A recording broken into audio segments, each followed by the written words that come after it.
Ang magnesium ay isang mahalagang mineral na may mga benepisyo sa katawan ng tao. Nagpapabuti ito sa ating kalamnan at nakakatulong sa muscle cramps and spasms. Nakakatulong ito sa regulasyon ng neurotransmitters at maging kalmado. Nakakatulong sa regular na pagtibok ng puso, pagkontrol ng presyon ng dugo, at pagsuporta sa cardiovascular system. Mahigit 60% ng magnesium sa katawan ay nasa mga buto, kung saan ito nakakatulong sa pagpapalakas ng buto at pag-iwas sa osteoporosis. Mahalaga ito sa metabolismo ng carbohydrates at fats. Nakakatulong ito sa regulasyon ng insulin at metabolismong glucose. Maaaring makabawas sa panganib ng type 2 diabetes.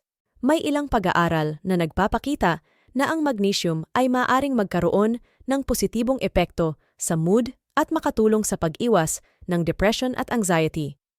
Nakakatulong ito na maaaring makabawas sa constipation.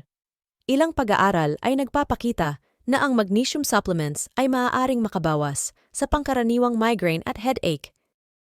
Makatulong sa depensa ng katawan laban sa mga impeksyon. Mahalaga ang tamang pagkain na may kasamang magnesium, tulad ng mga gulay, nuts, buto, grains, prutas at legumes. Mag-ingat sa sobrang pag-inom ng magnesium at maaring mag-consult sa doktor bago mag-umpisang mag-take ng supplements.